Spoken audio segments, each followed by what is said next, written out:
Welcome back to Between the Before and After, a podcast about the stories that shape us. I'm your host, Coach John McLernan, and each episode I bring you an inspiring guest with a moving story that shines a light on the power of the human spirit. I'm excited to share this story with you, so let's dive in. All right, welcome back to Between the Before and After. I am always excited for my guests, but today feels like an extra special guest because I've never had someone named Vinnie on my podcast before. And as soon as I realized that, I was like, hey, I reached out to Vinnie and asked if he'd come on the show. And he graciously agreed, because when he realized that fact as well, he thought we better rectify this. So Vinnie, thanks so much for coming on the show today, man. Yo, McLernan, thank you for having me.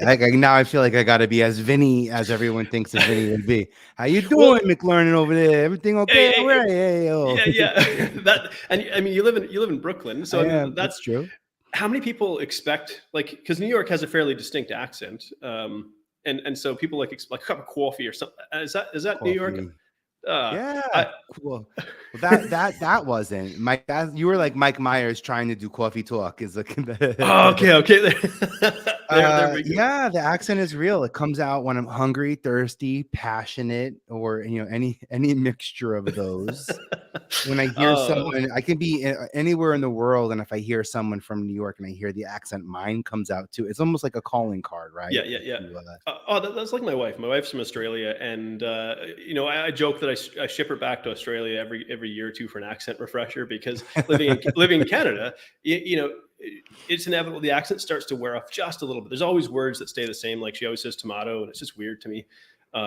You get this like interesting global accent where you're undercompensating for the person you're speaking to, you're overcompensating your language, and you come up with this sort of unique imaginary almost this European American centric accent that well, and so my wife is an actor and a performer and does theater and stage and improv and whatnot, and so she also, when she starts hearing like somebody else's accent, like will start to take it on unconsciously. It's kind of funny to watch that happen.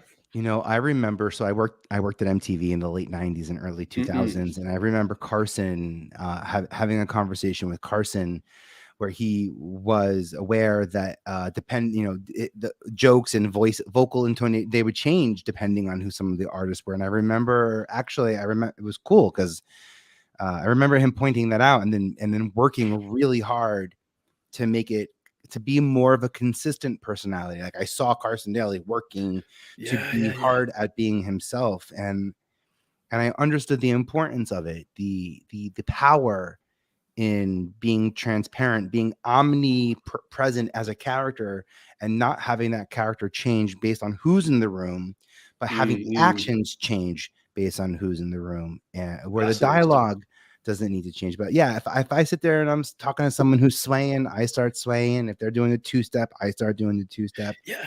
Well, and I think if you look in like the what was it, whose book about influence? There's some guy, Robert Cialdini, I think it was. There's any, but one of the ways that you can positively affect how somebody feels about you is to mirror a little bit of what they're doing, I think. Sure. And so maybe it comes naturally. Before we dive into your story, because you got a really cool kind of crazy backstory. I only know a little bit. I didn't want to cheat too much. I always like to I like to discover people's stories while we're talking and realize, I had a podcast interview recently with another lady. She's a doctor who had like a brain injury and whatnot. It was a cool story. Whoa. But what came out of the story was she's like at 16, she had this crazy car accident where she was flipped over a median and rolled down a ravine and stuff and somehow survived. And I was like, that's not in your bio. But it's super fun to discover like these sort of unpredictable nuggets of things, about your story. So I'm looking forward to discovering that. Before we dive in though, what are you up to today? If we just give you a little nutshell, like what you do today, because then we're going to figure out the road that led you to getting to this place. Oh yeah, I appreciate that. I'm a media advisor. I help businesses and people stand out in media. Some of those people are small business owners and founder-led businesses. Some of them are talent brands who identify as podcasters or journalists, TV hosts. Some of them are celebrities who are viable global, namesakes and are looking for ways to continue to make impact in media. And I take a step back. I look at the resources that you have. We take inventory of the opportunities and possibilities, and we go for it and we make things happen. Awesome. And I'm happy to connect people to fame if they're looking for fame to leverage impact. That's Television used to be an address that I was happy to get people, to, but right. Yeah. nowadays it's all about the action that comes from these stories and characters. So That is a really fascinating statement you just said there, though. I'm happy to connect people to fame, but because I think Mhm. you yourself have had a lot of connection to fame, and we'll get into that with your story. But perhaps you yourself are not exactly a household name, and so does this mean that you like to exist a little bit more behind the scenes, but you just have this you have this eye for like spotting it, like an it factor with somebody? You go, okay, there's something there, Yeah, or what sticks out to it's you, so and funny. why did you choose not to maybe move to the forefront yourself if you have access to that? It's so funny how being on the peripheral makes people question the point of view. I love being off camera. I love working in private media. I got into television because the audience was there. I Mhm, stayed in mhm. television because the talent was there. When those two people left in 2007, television no longer was the charming allure that it was to me. I was lucky. So first off, I'm a database guy. Like I'm data. Okay. So Yeah. I created a database, and it was a database that got me into casting. And long story short, ultimately, I got hired at MTV to help create the talent development department, because I could help organize a wanna be a VJ contest where thousands of people are going to Yeah. be, interviewed, and make sure every piece of data is organized and well kept, and use it and call on it. I Mhm. cast the news team for Choose or Lose 2000. I think was the first big assignment that Okay. I had for Yeah, MTV, yeah. which is MTV's approach to politics. So that's how we're gonna educate the MTV demo, which was millennial and Gen X millennial audience Mm. back then. A really cool time to be in media, but there were a lot of people in media when I was there. A lot of new networks, a lot of Mhm, mhm. executives, but no one was in talent development. Like I was listening to talent. I was coming back. I would be in the room with new VJs and the people that I had to hire, and that gave me access to more talent. By the way, I remember hiring a host, a VJ, we call them Yeah. video jockey. So I went down to the set to make sure that Jim was well taken care of, and it was his first day at set, and I think he was interviewing Will I Am. And I Okay. remember at the end of the 30-minute, show, Will turned to his manager and was like, "Wait, so like if I get I'm the number one video and I'm on the show for like 2 minutes, but if I host the show, I can be in the show for 30 minutes." He's like, "What are we gonna learn here to host a show?" And I was in the room. It was my job. Right. And everyone Yeah. kind of looked at me, and I was like, "I'll take the call." Are Yeah. you kidding? I know who to call and make that happen. I called my boss, they Yeah. called their boss, and quickly we now had a 30-minute block of programming that Will went and hosted. And now that I have that opened up the door for other people. Mandy Moore was Right. a Yeah, host on yeah. MTV at first. Ashley Simpson, Jessica Simpson. In fact, Jessica Simpson auditioned, and I was going to say, believe it or not, I think you'll believe it. Reading off a cue card wasn't her skill set. It's really hard to Yeah. read off a cue card and do all the performery things that it takes. Mandy Right. nailed it. Mandy was Yeah. consistent, but Jessica was made from different material and a different cloth. And, the media loved to pick her apart because she wasn't what they wanted her to be. And Isn't that fascinating? Newlyweds was the 30-minute window that, let her have the time and space to grow into who she is, so that people can find the charm in Chicken Tuna of the Sea. And, some of these Right. moments that Yeah. put my network on the map. You know what I Yeah, mean? yeah, absolutely. So but you yourself decided, hey, I want to stay on the periphery because for me it's more, it's more fascinating, and you have an eye for talent, but connecting it to data, and that really, I don't know, makes your wheels turn. Yeah, I don't know. Maybe, I mean, as a kid, sure, I did theater, and Mhm, mhm. I have a music scholarship, and like I sang in college, and that's how I was able to afford going to school and stuff. Theater was really what I wanted. I wanted to produce theater or be in theater. So Mhm, mhm. me going to MTV as a result of living in New York, going to Times Square, meeting the casting director on 45th and Broadway, and then my life changing because across the street was, is the Marriott Marquis with the with Right. Yeah. the Yeah. Broadway theater and in the elevators that go up and down in tubes and everything like that. The Mr. Peanut sign, I'm talking about early 90s, right? Like you think of that big, and then on the other side was MTV, this brand new cable network. And it was interesting and neat. And they liked me and they trusted me. And I proved to them that I could do things. I had some technical skill. It's weird to say this. I had some technical skills that people in the industry didn't. You would think that this is like, I could wire two VCRs together and I could edit on two VCRs. That was something at MTV that they hadn't figured out yet. So they were spending thousands of dollars in edit bays, editing things that, just for presentations. So I came into casting and I said, wait, what do you do? No, you're going to lose a little bit. Look, if it's VCR to VCR, you're going to lose a little bit of quality here. Unfortunately, there's lines in between everyone's face, but I can say here as an assistant and edit. I don't need to spend thousands of dollars downstairs when I can be up here answering the phone, booking all the shows you want me to book, casting, making sure the castings are happening, and edit. I can do that from my desk with a database and be organized. That's amazing. That was like my jam. Yeah, that's cool. Well, let's dive into that. How you got there. So, are you born and raised in Brooklyn? Staten Island. So sort of. Yeah. Okay.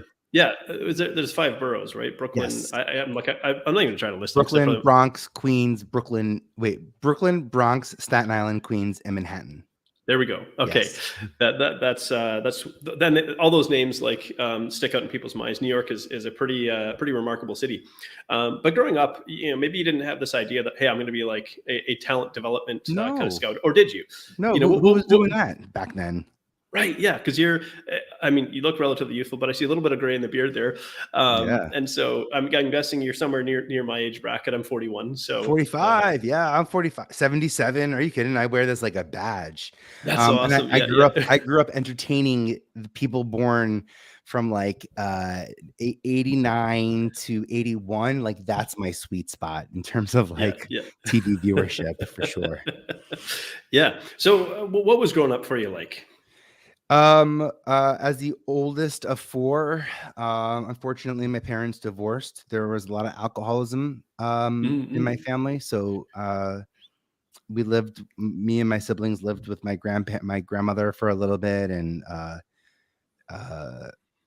really learned how to make things make sense when it doesn't seem to make sense. I think I tapped into this skill set of levity to cope with reality. So many coping mechanisms turn superpowers, by the way. Minimizing my emotions allows me to now be a little bit more of an over-explainer, but also in over-explaining, I tend to have more words to be able to get to where I need the room to get to. So it's not about my journey, but the room's understanding of that journey.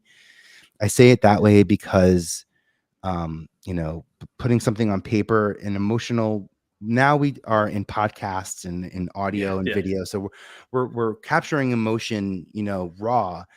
In the early to mid 90s, I'm putting emotion, I'm putting funny, I'm putting sad, I'm putting diversity, I'm putting these raw tactile things on paper, and I need to make sure the network executives see this every step of the way for it to get greenlit, for it to hit air, so it can make the impact that I want it to. And so some of this really stems from your childhood experiences, and because I think that the tagline of the show here is like the stories that shape us. And so, well, you probably wouldn't put up your hand to go through some of what you had to go through in childhood, and maybe being thrust into sort of as the oldest sibling, a bit of an adult kind of role, maybe before your time, looking out for your other siblings and whatnot. That led you down this path to getting you kind of to where you are. Yeah. I mean, I learned not to want anything so that I can minimize loss or disappointment. I learned how to prioritize other people's goals.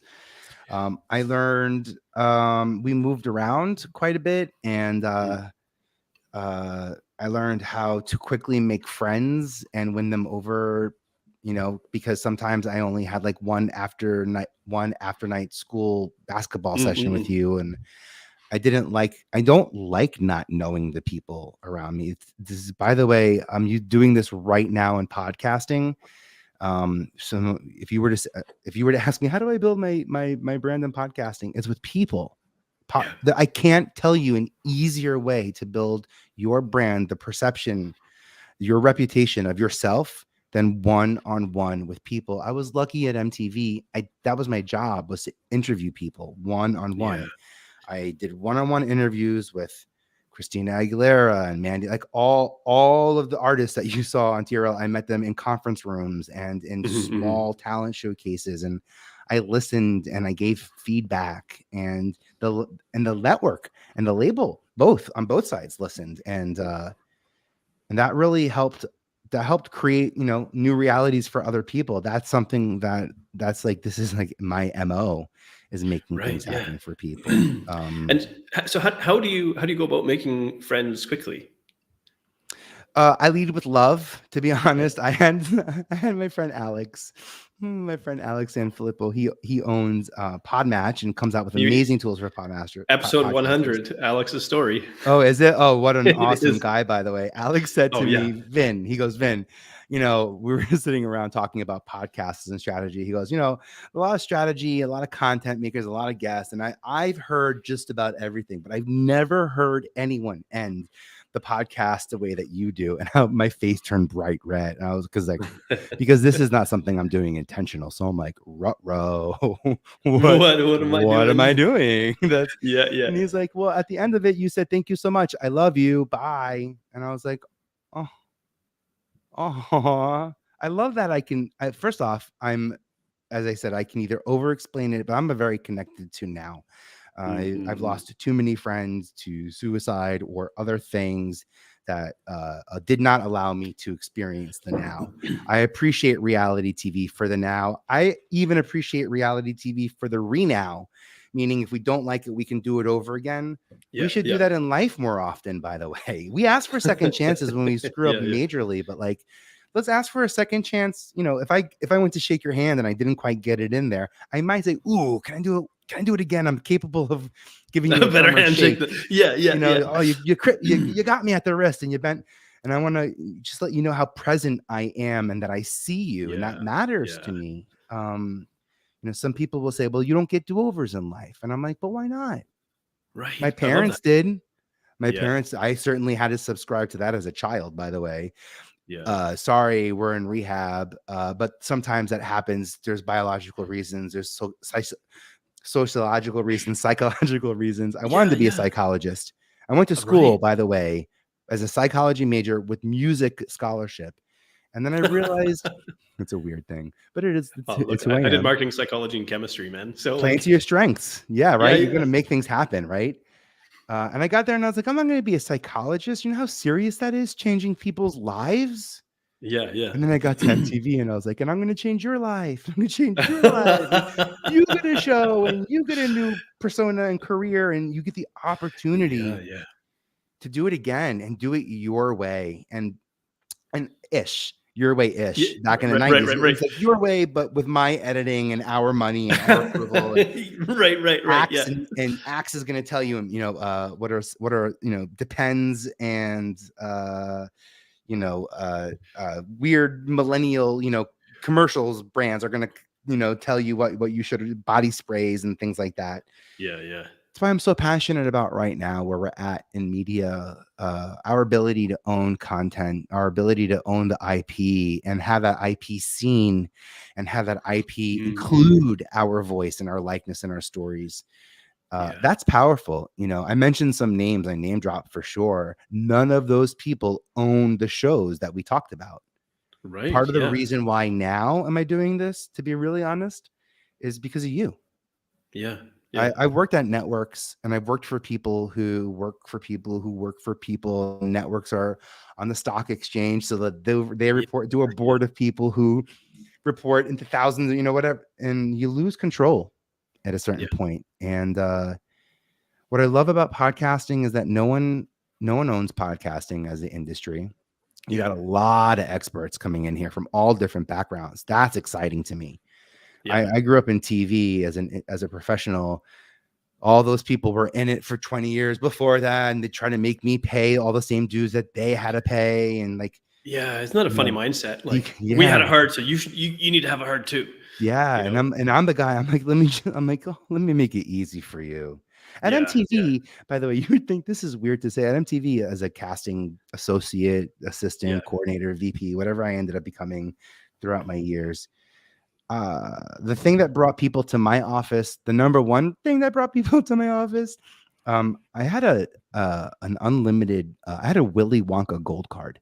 I had a hotline. Okay. I would call and say, "The Oompa Yeah, Loompas yeah. are ready to serve you. What would you like?" And I would put in my order, and I would get That's boxes sent. amazing. It Oh, took that's so candy. awesome. I literally Yeah, bribed. I mean, that's, I'm creating an experience. I want you to come to my yeah. room, come to my office, get some nerds rope. I'm going to hit you with a couple of, "Hey, did you see this comic? This comedian's hysterical. Did you see her? Wouldn't she be?" I'm planting. See, I'm giving you the sugar rush, the endorphin. But I got to make Yeah, it yeah. your idea, for it to Right, yeah. survive. That's what creativity is. It's connecting. It's taking it from here and getting it out there. And that right now we're doing it individually. Yeah, And yeah. the way you do it helps us scale. Like what I'm doing Mhm. is focusing on building this with you, trusting that you figured out how to take this for it to hit, a larger audience. Yeah. That's different than TV. That's not how Yeah. TV, works. But I will say one thing that I learned Yeah. about TV that's like a little like I don't know, fugazi, a little ugats about Yeah, yeah, yeah. some people's strategy about repurposing content. Because I come from TV, so like when you deliver an episode for a TV show, you deliver a 15-second spot, a 5-second spot, a 30-second spot, Yeah. like TV ads, because there's inventory where that that's going to air. And I'm Mhm, very mhm. confused about why people are so surprised when they're done recording their podcast episodes and they go to, put it they publish it, that maybe they'll go to social media, and maybe that might be one of the ways that they'll amplify the message. But it's almost like they're not sitting down creating relationships with, five, not even 10, but like 5 people on Instagram who are waiting for your information, who are going to Mhm. champion it and support it, and building that relationship and rapport with them. I didn't realize that that was something I did at MTV was like, not when I had a project, I didn't necessarily go out looking for who I needed to cast. I went out and found the people that I knew could take me there, and I let them Mhm, bring mhm. them in. And I was able to cast shows because I didn't run around America looking for what I was looking for. I had a strong network of people who would bring me concepts and ideas, and I would reward them very well, whether Yeah. directly as producers or with VMA tickets or access to Sure, yeah. MTV, whatever I, had. And I didn't realize it because most people think selling a TV show is like, how do I sell the show? I'm like, no, no. How do you network the show? Right. Yeah, yeah. All So about networking. absolutely. So, before MTV, Yeah. because there's a journey to get there. And, how did you what's kind of the path you see, like, you got there? Like, you How'd obviously I had an get there? interest. What happened? Yeah, an interest in technology and tinkering and things like that. But somehow you found yourself here. Yeah, What I was the was path good, to by the getting there? way. Yeah, I But like believe it. databases on Microsoft Access, like I was like, Mm. I want a glossy database, and I Yeah. wanted to be surrounded by talent. It was October of '98 that I had this idea that I'll take out an ad on something called Backstage, which is Mhm. still now where you go, backstage.com, where you go to look for non-union opportunities in media. And I said, my name's Vinnie Potestivo, and I'm looking for people who are looking for work. I have none now, and I'm looking to build my files. If you would like to be considered for future projects, send me your headshots and resume.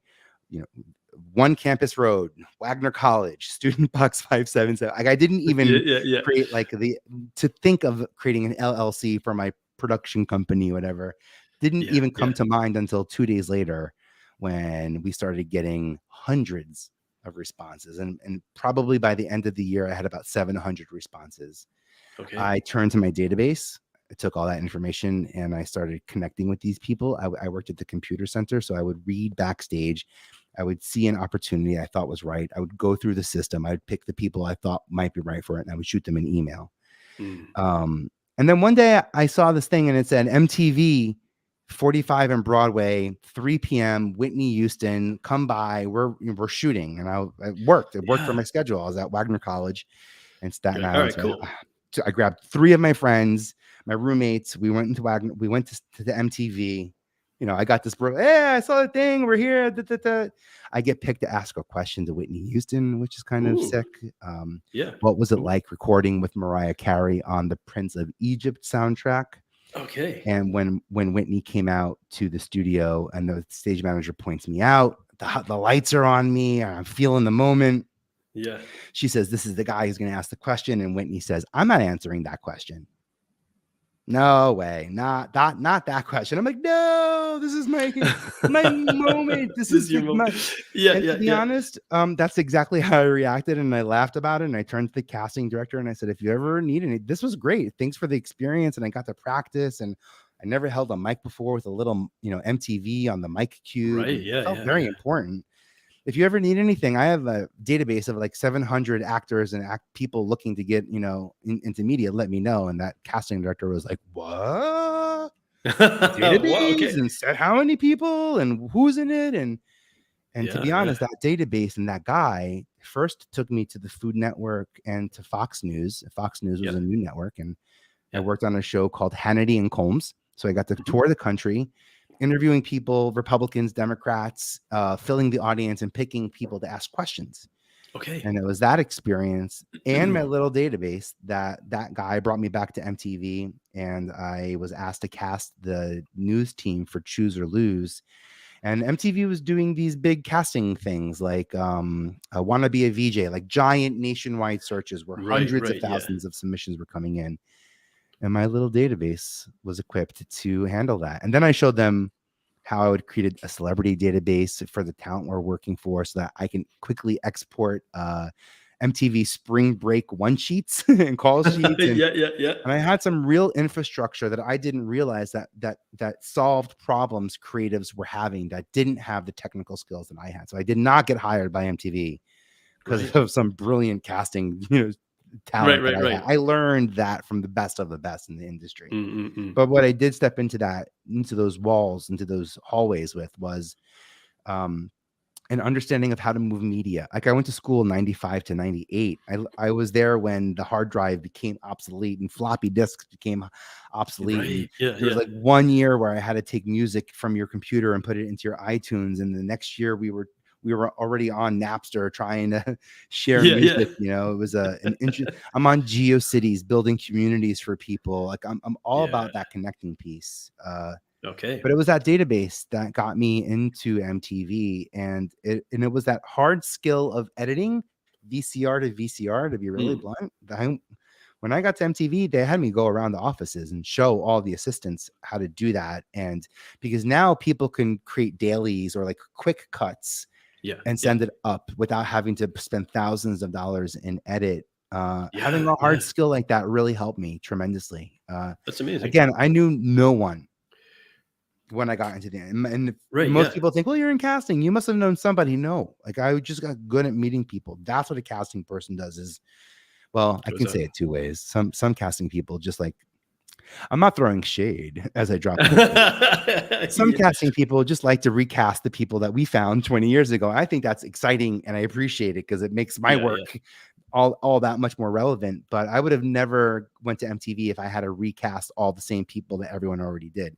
If I Yeah, didn't get to yeah. put Beyonce in her first film or bring Mandy Moore to TV, if I didn't get to Mhm, work with mhm. those types of people, you wouldn't have caught my attention. I didn't Yeah, want to be a service of media. I wanted to be a yeah. servant of the people. In media, Fascinating. you get paid for episodes, not for Yeah, impact. And that's the difference in what I like doing now yeah. with people and brands that own their content. Right, yeah. So you had you had much in the way of like, let's say a brush with fame or a brush with celebrity other than that time to ask Whitney Houston a question prior to any of this? You want to know? I did something called, do you know the Landmark Forum? Yeah, I do. I've Oh, heard do of you? that. Yeah. So I did the Landmark Forum with Robin Quivers, Mhm. who is famously Howard Stern's co-host and That's the on-air name. Okay, producer yeah. on it. Which is weird because I tell people, in the 90s, I'm looking around on television and we all like to look for, ourselves. And there certainly weren't out gay men, Right, on yeah, yeah. TV in the 90s for me to aspire to. And I finally saw the show Howard Stern. And I Yeah. finally saw myself right there, Robin Quivers. And even I think about the Muppets. Like I didn't want to be Kermit. I wanted to be Scooter, the stage manager. Okay. Yeah. Gelman. I'd rather be Gelman than Regis. On Regis and Kelly. And her experience and my experience in that landmark forum and that track is what made me take out the ad on Backstage. It is what moved me to take inspired action, to start living in what I soon became the sort of newer version of who I am. Yeah. And it was in shedding a story of who I thought I was, and all how I thought I had this story figured out for me, and I thought I was positioned as the hero, as most victims and most people, underdogs think they're building that way. And I was really lucky because she's not a person who does big red carpet flashy. Like it wasn't about the celebrity of it. It was for her. It was about making the content, being in the room, the responsibility of keeping that job and keeping the momentum that she has now and that played a big role for me. Also, I got to MTV in 98. So 95 to 98 is when Yo MTV Raps comes out. Michael Jackson is now added to music in the daytime. Culturally, there's a tremendous change. I got to MTV, when companies fix problems, it's usually like a lot all at first, and then it's slowly. Right. Yeah. I learned how to do it a lot all at first, and it never stopped. Diversity is something that I see out of the gate. That's how I land on inclusion. And that's something that I'm so honored to say I learned from the people that, at MTV that even launched the network and then were brought in to keep the network to what it was, to bring those people into the room. There are too many cultural decisions that I got to be a small part of. In my 10 years at MTV that made such impact in the Desi communities and smaller communities that I don't take that lightly. Did you recall the first celebrity that you interacted with one-on-one, like in your office, or were you interacting with people who maybe weren't yet celebrities, and then that's interesting. You helped them become that? Yeah, that's more so a little bit of both. At MTV, yes. So at MTV, I think Mandy Moore, Kelly Oz, like some of they're kind of famous now, and them now, but then. I'll say it this way. When I got to MTV, I wasn't working with Madonna or Cher or Prince. Right. Or Lenny Kravitz even, I auditioned Zoe Kravitz as a VJ. I didn't get to work with, some of the rock legends, but Steven Tyler, but I did get to interview his daughter for VJs. And, I remember, I spent a lot of time with Mandy Moore in the office, because she was like 15, 16. She had schoolwork to do in the office. So she was often around, and there was no roaming place for people to sit down. So we would share a space. In fact, I remember she's like, I'm never going to have a real job. And it's always just singing and acting and dancing. I was like, do you want to answer my phones for like a little bit and see how that goes? And she was like, sure. And by the way, we did it, and her label called, and I got in trouble. Like, you're making her answer your phones. I was like, no, she said she just wanted to answer. She just wanted, don't turn it into that. She just wanted to say, so at this point, can I help you?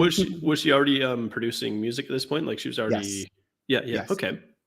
And so you've got to interact with a lot of celebrities, like in a different setting, because I think the average person, I'm probably not the average person, because I'm really not that connected to celebrity culture in a sense. But the average person, more like me, then I was not connected to celebrity culture. They have this certain perception about celebrities, and you get to see them in a completely different light. The cameras are off. You get to see them just as they are, and kind of being human. And you probably discover, like, or already knew, like, they eat, sleep, go to the bathroom, just like the rest of us, you know.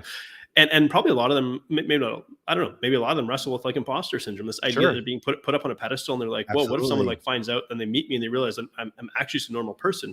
Because this idea, you said, you can help people, I forget the exact wording, but like kind of move into fame if that's they want, and they want to make an impact. And that's quite a powerful statement, that you can take someone who has a talent and say, I'm going to make you famous, Yeah. And we're going to use it, and we're going to put it, and we're going to make change. and we're going to Yeah. celebrate it. That's being a celebrity, by the way, is being celebrated. What I like to do is find people who want to celebrate you, who are going to go the extra mile as well. Mm-mm. Even working with Ashton Kutcher, where you're kind of going with this, I remember, Ashton was a household name as an actor. That 70s show was already a huge hit. I think Dude, Mm-hmm. Where's My Car might be like the biggest movie he Right. did then. A Oh big man, movie though, I remember that. a Sean, blockbuster, what's his right? face? The other guy, Sean. Yeah. Oh yeah, That guy. exactly. What's his face? And then Ashton Kutcher I love Sean, by the way. Um, what Ashton wanted from MTV was the opportunity to show the world that he could create something that was meaningful. Punked isn't a prank show. Punked is the audacity of a prank show. And when we Right. were Yeah. developing Okay. it, there were many different iterations of it, and one of them included him as the host. And he really fought back. He did not want to be seen. He did not need to be seen as a host or a VJ on MTV. If anything, on Right. cable versus, that could be. And what he did was create space, a black room with a single stool with a couple of locked cameras where he controlled what happened in that room. He talked in his own way, and he, with his little trucker hat on, would Yeah. explain what Yeah. was going to happen. And he was kind of like getting it in from inside his head outside. And we deconstructed the role of a host for that show so that he could walk us through what we really wanted the host to do, which is like walk us through the audacity of this prank. How could Mm-hmm. we as a society believe this, that we're here? Yeah. And Yeah. giving people what they want, to be honest, when they're that intentional, when they're that clear. Ashton Kutcher is one of them, and seeing how they leverage it, that's powerful. Yeah, absolutely. What I suppose, do you have a favorite celebrity that you kind of got to interact with that you thought like this person is very memorable? I really enjoyed my, cause I'm sure you got to know and like all of them, and maybe there's some surprising ones too where you're like, oh boy, I didn't expect that from them, and we don't want to throw anybody under the bus Yeah. or anything like that. We're not want to hear that. But so let's say who was your most enjoyable to work with? Who really surprised you? Oh, to be really honest, they're all my kids are enjoyable. Right, fair enough. Yeah. It was really cool to work with Nas as an executive producer on the first TV series that he ever executive produced. Now, pardon my ignorance. Is he a hip hop artist? Yeah, Nas, the rap artist, and he is a content maker and creating great content Yeah. is resonating. I bring it up that it was a great experience because it was a horrible one. Unfortunately, we did his newlyweds basically. So when him and Okay. Khalees got married, we followed them, and unfortunately that relationship didn't stand the test of time. But I worked on a project in its entirety, and then it never saw the light of day. And I was really devastated that the project went away even before anyone could even see it. So it didn't fail because it was never given an opportunity to go. What kind of stung a little bit is that, in television, there's only a certain amount of time. So no matter how good a project is, if there's not time on the grid, it's not going to be seen. The project that made the grid was a project that I also cast. So I've always been a little bitter about that project. It's still one of those shows that people, it's on Netflix right now, I think, actually on the top 10. It's annoying. But the empathy, the human component to creating something like that, and then it not going, it was a hard lesson to learn. Ultimately, unfortunately, one of the lessons that pushed me a little bit away from MTV, and it was that, and I wanted to do a talent showcase with podcasters, and they wanted me to do a talent showcase with YouTubers, and I just didn't see going in that direction. And we had and then I wanted to do it like a reality series with Katy Perry, and they thought I was crazy, and all these, perception of our definition of talent changed. Let's just put it that way. Right. Yeah. Well, actually, in 2007, the definition of talent was, I never said this, the definition of talent was changing, because look at what talent includes now. Actors, and it's not just actors and singers and creatives, it's accountants and the body of people that work for companies. I think that's really speaks to, the evolution of talent and what we're capable of creating. So you would have probably seen some interesting like life story arcs. You got to watch somebody come in with talent, but nobody knows who they are. Watch them become famous. Watch them wrestle with what it's like to be thrust in the spotlight and the pressure that comes with that. maybe watch them have a kind of a fall from grace because they're Oh. not really able to handle what's being pushed their way, and then maybe see like kind of a rebirth and things like that. Is there anyone in particular that kind of stands out to you, like that was because we as human beings, Yeah, we love Ashley and that. Jessica Simpson. It's like you just described those two women to the T, by the way. Okay. Ashley more than Jessica, because Ashley was really young, and the mess up that Ashley made was on Saturday Night Live on SNL. There was a live Right. performance, and the wrong track played. I actually spoke to her Oh, father that's about this. yeah. The Okay. drummer usually has like a switch that starts, Mhm. on the downbeat that starts the song, and it was on the wrong song, and some of that is the error the team made because they were really young. It was her first live appearance, straight live to air. Like in television, there's live to tape, which Mhm, means mhm. you can make maybe a mistake, but don't. If you curse, we Yeah. can bleep it out. Live to air, there's no going back. And Right. Yeah. Like we're live streaming right now. So yeah. yeah, exactly. There's no going back, right? You can fix it in the edit, but still there's a version out Yeah. there. She didn't rebound well from it. The media and news were really hard on her anyway. She was one of those people that people love to hate and Is that to because tune into, but the perception that she was getting stuff handed to her in a silver spoon because she had a famous sibling or because she's attractive, or like what was it that drove the media to like maybe want to hate her? oh, that's a great question. I really don't know. You know what? I'm going to ask her that question. I'll ask her what she Yeah. thinks. I don't know the answer to that. I don't think she had it easy. Mm. And by the way, she has more, Jessica Simpson has more songs than Ashley, but Ashley Mm. has more number one hits Interesting. than Jessica. Ashley's a really strong writer. And Yeah. Yeah. I'll have to invite her to be on the show here. yeah, and I mean, and they've all, those Simpson women, just they're strong business women, and they have a Yeah. strong Yeah. sense of self.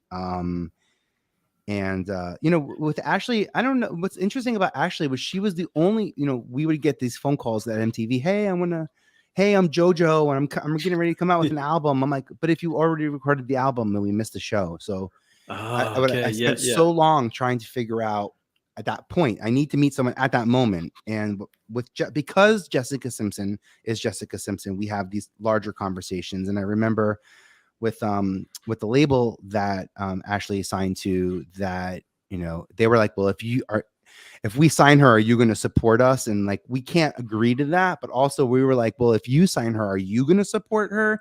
And they're like, well, we can't Hmm. really agree to that. But there was inherent talent, and we had to get it right. And there was a couple of artists we tried to follow that didn't quite get it right. I think Ashley took the brunt of, Ashley, out of all of them, again, being as the strongest musician she is. I hate that it's that one thing That that she did that gave her this that Milli defined. Vanilli, Was that sort of impression. And if I like was that did she lip sync? Is that what it was? she didn't Or even. She the wrong oh she song started, and she kind of did like an awkward cowbell, yeah, kind yeah, of. okay, okay. And then they cut to commercial, and they never came back. Oh, And yeah. advertisers, unfortunately, advertisers, that's, they don't, if they can complain, if they can get their money back, if they can Oh, point okay, it yeah, on yeah. something. And by the way, also in the early 2000s, they're going to blame a young female for it, of course. And I don't mean to generalize, but like, For sure, yeah. media and news was not very kind, as we see with Britney and a Mhm. lot of other, females in media then. So, or Janet Jackson, to be honest. I don't want to Yeah, yeah, yeah. turn this into a conversation about sexism, although it is blatant in the late I 90s imagine and that to early be the case. 2000s. So, but yeah, and so ultimately, like though, there came a point in time where you parted ways with MTV, and a lot of people would be like, "Wow, that seems crazy. You have this position, you have all these connections, da da da." But you realize, hey, there's something more that I can do. There's more impact I want to create, and this is actually we're now at the place where they're starting to stifle maybe my creative outlet and my gifts. So I want to do something different. So maybe you were a little bit of a clairvoyant there. Yeah, Um, I be, appreciate that. I yeah. didn't know. At MTV, we like now production companies make TV shows, and everyone I think understands that production companies make shows for networks. At MTV, we were the production show Right, company. So right. like I physically was in the Osbournes' home, or like I was the one getting my job on Punked, by the way. Yeah. After casting the actors, my job was to get the celebrities to sign their releases, because I was all about relations, and some of Right. those didn't go well. Yeah. Some people didn't find the humor in them, and it was a real opportunity for me to listen and make change. And I You know that, and that's a fascinating thing to think about, just that in itself, right? Because of course you think about these celebrities who have this carefully crafted image, and to me, like, Mhm. again, the concept of celebrity is a really fascinating one, because we craft an image around this person and It's very project it true. onto society as a whole. So we have this shaped perception, and all of a sudden, this one thing happens that's like a little pin hitting a window of glass, and it goes, psh, and the mirror is It's gone, so and we're like, true. there you are, and it's like that could Goosebumps. cost them their, yeah, it I could cost remember them their. there was an MTV upfront. So we do these thing called upfronts, and advertisers come. So basically it's like the biggest show MTV can put on for all their advertisers. We spend, hundreds of thousands of dollars, and we make millions, in that week. That's the upfront. Yeah. And so all the celebrity talent from our networks are there. In fact, at that point, it's Viacom. So it's everything from Nickelodeon, Nick at Night, VH1, MTV. Like, the hallways are magical. And I remember a conversation between Nick Cannon, Diddy, and Ashton, where Nick and Diddy pulled Ashton aside, and they were like, "Never, ever, under any circumstance, punk us. Like, this is not like, not a threat, by the way, but like, we're just eye to eye, right? Like, never, ever, under any circumstance would we ever want to, or should it ever happen." And there, by the way, there's plenty. So how punked works is, Ashton really wouldn't punk people if he thought they knew it. But we got plenty of phone calls of people trying to, punk their favorite, Yeah. those, trust me, Nick and Diddy had their fair share of people who were willing to do it. But Ashton stood by it. And I saw that sort of, I thought maybe back then I saw that bro code, but it's exactly how you're saying, these carefully created impressions of who we are, that they can change overnight, and they have the ability to do that. And I think that that's what I like most about podcasting, is like, I trust this podcasting space because we have so much more control over the content we own. You have so much more over the control of your content that you own than MTV would have, owning its content, trying to figure out bundling deals and marketing deals and syndication and amplification, all the different ways to make money from media. I'm not saying that we make more than that. Obviously they make more because there's more quality, there's more quantity For sure. of media, but the nimbleness that we have will The allow agility us. we can have in this space. Yeah. So here's what I'm curious about, because we're talking a lot about the work that you do in other people's lives, but a lot of people listen to your story and the work that you've done and the people you've had to work with and the access that you have. And I imagine there might be like some degree of envy, like, wow, this is so cool that Vinnie has all these people and is like, you could just dial up these famous people and have a conversation with them. They remember you and appreciate you. What, through this, like particularly since 2007 and leaving MTV, what has been like the most difficult thing for you to go through? Because I imagine it hasn't been like a smooth road, like it might sound like, again, when we present these stories and images. Yeah, I appreciate that. Doing what I feel called to do and doing what I'm good at, they don't always have to go hand in hand, and they don't have to be mutually exclusive. If I don't have strong self-confidence, if I'm not secure in who I am and what I'm capable of doing, I'll start doing what other people want me to do. And what that looks like is me casting shows based on, yes, I can find people, but I don't want to find people based on who they're dating or not dating or married or all the other social constructs that come into play. And I realized that I can do more good with my skill set outside of television than inside it, because you can own your content.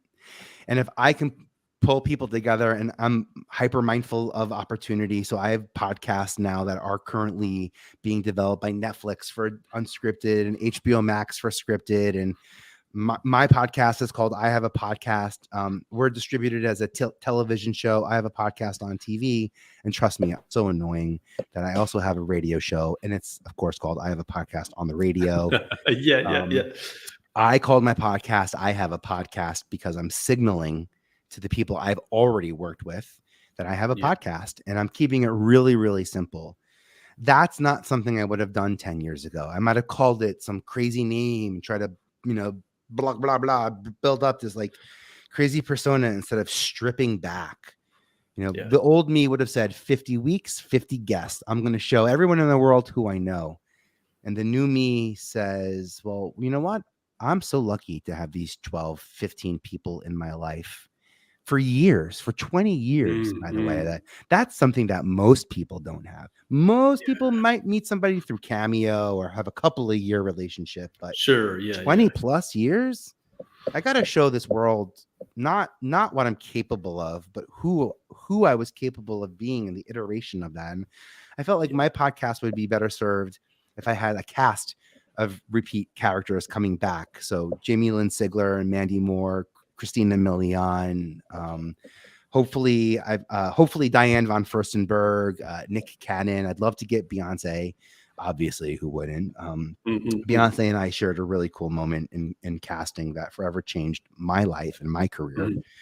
And if I can focus on those conversations and while I'm sharing experiences and insights, I can really be showing you what networking looks like on a high level. That I work with my friends. It's like, I feel bad saying, I work with my friends. I love it. And I'm lucky to get to do it. And it's a choice. And I don't agree with all my friends, by the way. I don't have to agree with all of my friends. I'm friendly with lots of people that I do not vote with and agree with. But I understand and empower and can create dialogue and energy with these people. That's this is so missing in today's world, the ability to hold a differing perspective and be like, I still see your humanity, because I see a lot of people wanting to, if we can dehumanize, we can then feel righteous and justified in trying to tear them down, because our sense of identity feels threatened because they hold a different perspective. And, I created another show that never really got off the ground. I've made about 10 episodes called It's Not So Black and White. And really what it was about holding civil discourse with people who hold a different perspective to my own, to broaden my own perspective, but also show that it's possible to have these conversations. And I had some fascinating ones, like a radical communist came on and I was like, well, this is interesting. I want to talk to this guy, and so it was quite something. But that I value and I treasure. And speaking of value, I really value your time, and I also appreciate you took time to have this conversation with me today, Vinny. It's truly a pleasure. I'm like, man, there's so much more I want to ask. Are you kidding? McLernon? Are you kidding? You think I was going to pass this up? Like a coach named McLernon? I was like, are you joking? Man. This gotta be. I say, like, if McDonald's had a school and I was a teacher, you'd be McLernon. So like that's how you remember my name. By the way, that is enough for me to jump to the 5-star review section of this conversation and make sure that how cool, what a gift, and what a cosmic gift. I got to be honest, for you to do what you do and have that energy around your name, for it to be, to roll off the tongue that way. Potestivo is not.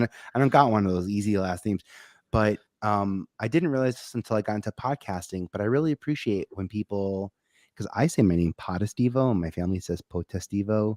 I really appreciate hearing people ask me, how do I say it? It really, it's so weird to say this. It really makes me feel seen when people say, how do I say your last name? They aren't just okay to butcher it. They stop and say, I want to get it right. Like, how do I say it? And I'm like, oh my gosh. I've been saying it wrong my whole life. I haven't actually said your last name once on this episode because I realized before, I've done this 3 episodes in a row where I forgot to ask the guest the correct pronunciation of their name. And so this whole episode I've been like, man, I can't say his name because I don't know the pronunciation yet. Because it matters a lot to me. I'm a traveling English teacher and I hate butchering. Well, we jumped into some small talk and connected right away. And this has been a long time coming. So I get it. But that, by the way, it's like, I say it's level 2 of Super Mario Brothers, when they got to go into the dungeon. My name goes Vinnie Potestivo. Vinnie I love that. That you have your own jingle, man. That's thanks. It's Mario. Thanks, Mario. Oh, thanks. Yeah. Playing up that Italian thing, even though secretly you're Greek. That's it. Yeah, exactly. 23. Yeah, it's all Mediterranean. It's all. Well, I'm like British Viking, so I was all right. I had no hope of ever getting a tan in my life. So. Like, all right, I'll just go with the red beard thing. Like, it's just going to happen that way. So that's hysterical. Well, man, if people were to take one thing away from this conversation, kind of your story today, what is it you would like people to take away from this? I would say, especially right now, the input dictates the output. Um, I would never want someone else to have to go through what I went through, but also I would, it's weird to say this, 100% go through what I went through already, because I know I can survive it now. Like, now that I know I can survive it, are you kidding me? Like, that of course I can go through that, in a heartbeat again. And if it weren't for those inputs, if it weren't for those experiences, I don't think I would be in anywhere close to the person I am today. The input dictates the output also, is something Mandy Moore talked to me about on one of my episodes of I Have a Podcast, about content. If you're making content, you want to use the language, the energy, the music, the characters. You want to talk to people. You have to use their language. And reading news, consuming podcasts, watching TV shows, that's all part of the job. For me, I want to be in podcasting. By the way, I'm hyper in tune to the input. I'm scrutinizing everything podcasters do as hosts. It's so cool, right? Because I know how to create something, but here I am. I feel like coming in as like a chef on Thanksgiving, and I'm your guest. Where I know how to cook and I know how to do everything. I love watching the process, and I've learned so much. In TV, I was trained to network up VPs, SVPs, EVPs, presidents. Podcasting is so lateral and horizontal and 360. And if I'm not learning from my peers and the people around me, if I'm not learning from a 20-year-old grad student who's now in podcasting because they have success in math, and I'm, like, there's just so much expertise in this industry that I had to show up myself and do this. The input dictates the output. Even with this chat GPT AI thing that's out there, the input, what you tell it to do, dictates the output. Don't leave out emotion. If it's not fun to make, it will not be fun to watch and rewarding. So you're going to enjoy having looked through Margot Lightman's book. I'll just plug it here because I read the book. And I loved it. It's really about storytelling. But the last thing I want to highlight is just what you said there. Like, you wouldn't take any experience out of your past because it's why you are who you are today. I feel the same way. People who know me know my story, know what I've been through, and I wouldn't take anything out of my past because I would not be doing what I'm doing through the lens I'm doing this today if I hadn't gone through that. And so maybe that's the note to take this episode home on, is to say, whatever you're going through, it sounds maybe cliche to say this, but it's like to ask that question, why is this happening for me as opposed to why is this happening to me? That little shift there can help you get through like what is some of the most difficult experiences and help you. I've never met a remarkable person who had an easy life. And so I know you've been through a lot because you're a remarkable gentleman. I appreciate that. Again, it's truly been a pleasure. See, Mom, I told you. Thank you again, man. I've loved this conversation. Yeah, thank you. Thank you so much for tuning in to Between the Before and After. If you've enjoyed this episode, please subscribe and leave a review because that helps this podcast to reach and inspire more people. I love exploring the stories that take place between the before and after, the powerful experiences that shape who we become, and I love human potential. I love the possibilities that lie within us. So whatever you may be up against, I hope these stories inspire you, because if you're still here, your story's not done yet, so keep moving forward.